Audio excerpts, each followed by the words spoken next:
दोस्तों स्वागत है आपका भारत की बात में। दोस्तों आज भारत की बात में पूरे देश भर की टॉप न्यूज लेकर आए हैं आपके लिए।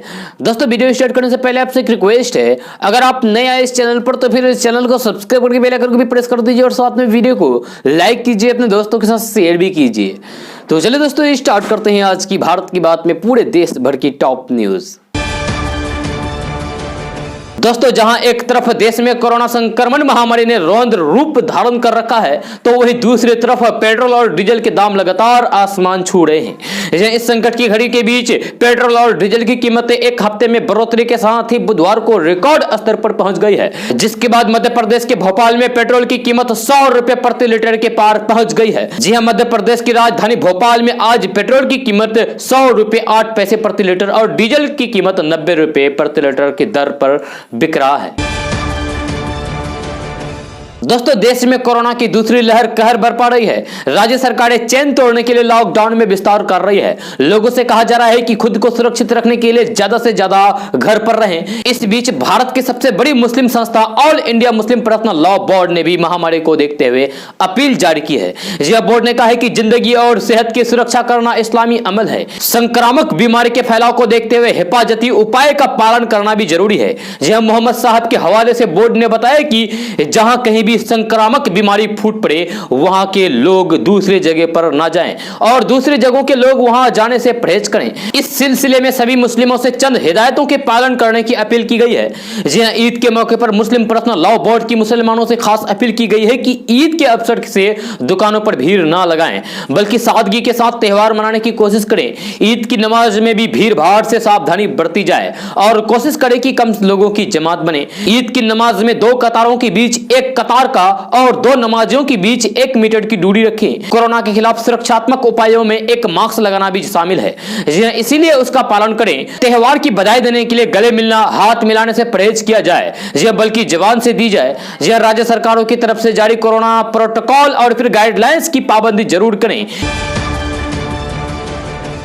दोस्तों क्या आप कम पैसे लगाकर अपना कारोबार शुरू करना चाहते हैं? तो आज हम आपको एक ऐसा खास बिजनेस आइडिया के बारे में बता रहे हैं जिसे शुरू करके आप अच्छी खासी कमाई कर सकते हैं। जी इसकी खास बात यह है कि इसमें सरकार द्वारा 50% तक की सब्सिडी भी मिलती है। जी आपको बता दूं कि आजकल मोती की खेती पर लोगों का फोकस तेजी से बढ़ा है।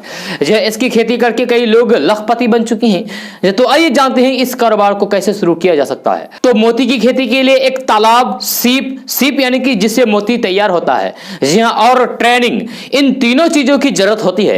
तालाब चाहे तो आप खुद के खर्चे पर खुदवा सकते हैं या फिर सरकार 50% तक सब्सिडी देती है, जी हां, उसका भी लाभ ले सकते हैं। सीप भारत के कई राज्यों में मिलते हैं। हालांकि दक्षिण भारत और बिहार के दरभंगा के सीप की क्वालिटी अच्छी होती है। इसकी ट्रेनिंग के लिए भी देश में कई संस्थान हैं। मध्य प्रदेश के होशंगाबाद और मुंबई से मोती की खेती की ट्रेनिंग ले सकते हैं। जी हां, और आप इस कारोबार को करके हर महीने कम से कम 40 से 50 हजार रुपए महीने कमा सकते हैं। दोस्तों दुनिया भर में मुसलमानों द्वारा मनाया जाने वाला ईद उल फित्र का महान त्योहार आने को है, यानी कि कल ही है। यह ईद उल फित्र को मीठी ईद के नाम से भी जाना जाता है। इस्लामिक कैलेंडर के अनुसार रमजान के पवित्र महीने अंत और 1442 हिजरी के 10वें महीने की शुरुआत होगी। ईद उल फित्र का अर्थ होता है उपवास समाप्त करने का त्योहार।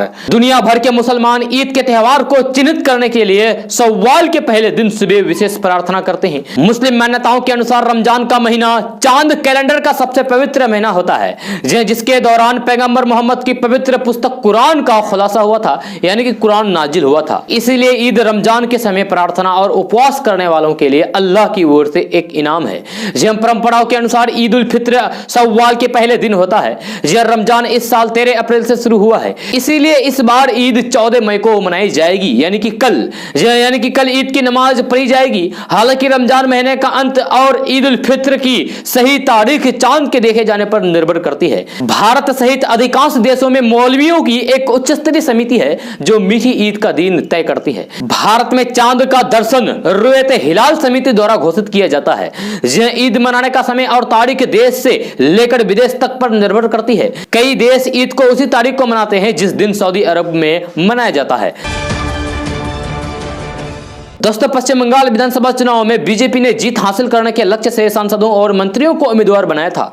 इनमें से बीजेपी के 2 एमपी निशित प्रामाणिक और जगन्नाथ सरकार एमएलए बने हैं, लेकिन बीजेपी बंगाल में सरकार गठन करने में असफल रही है। ममता बनर्जी की पार्टी टीएमसी ने 213 सीटों पर जीत हासिल करके तीसरी बार सरकार बनाई है।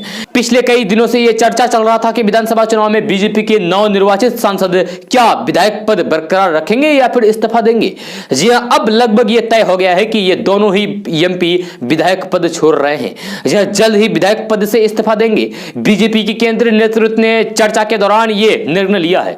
आपको बता दूं कि ये दोनों ही बीजेपी के नेता फिलहाल सांसद हैं और विधायक पद के लिए भी निर्वाचित हुए हैं। ऐसी स्थिति में एमपी और एमएलए में एक ही पद रख सकते हैं। जी हां, एक ही पद बरकरार रख सकते हैं। इन दोनों ही शुक्रवार को विधायक पद की शपथ ली थी। उसके बाद से ही इनके विधायक पद छोड़ने की अटकलें तेज हो गई थी।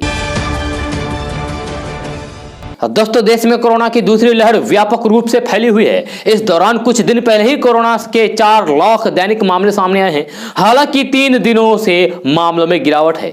ऐसा माना जा रहा है कि कोरोना की दूसरी लहर की पीक गुजर चुकी है और अब मामलों में गिरावट देखी जाएगी।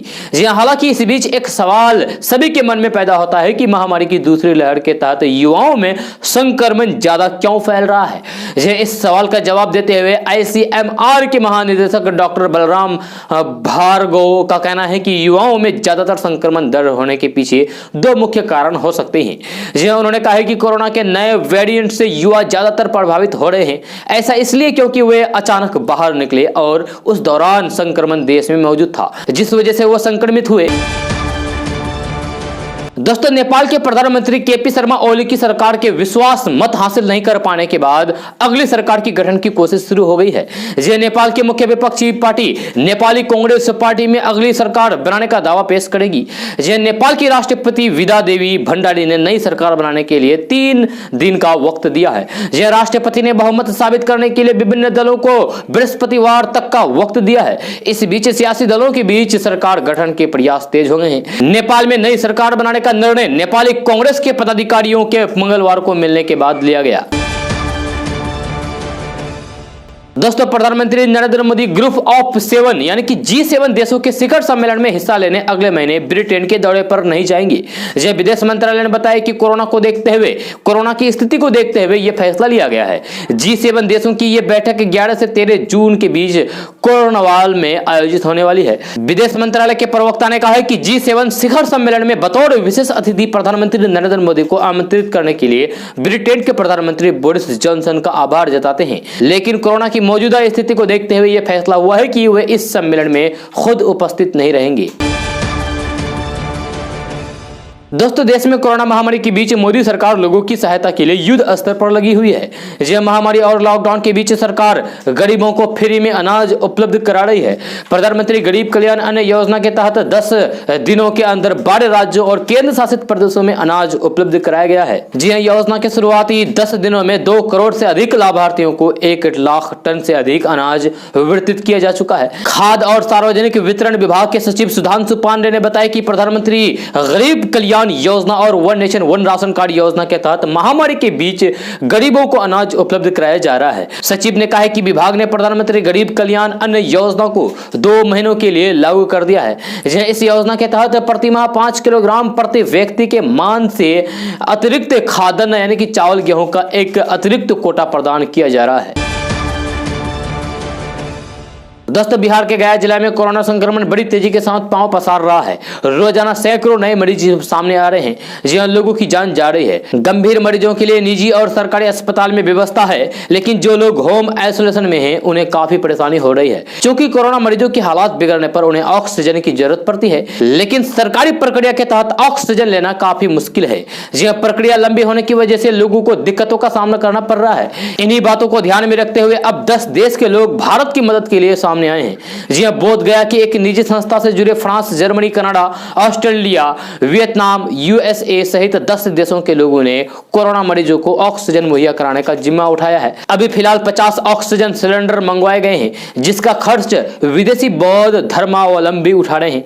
यह संस्था के निदेशक विवेक कुमार कल्याण ने इसको लेकर एक नियंत्रण कक्ष बनाया है, जहां मरीजों के परिजनों को डॉक्टर का पुर्जा और आधार कार्ड लेकर आने पर तुरंत ऑक्सीजन सिलेंडर मुहैया कराई जा रही रही है। जी हाँ, मरीज सिलेंडर स्टॉक ना कर ले इसके लिए उनसे सिक्योरिटी मनी भी ली जाती है।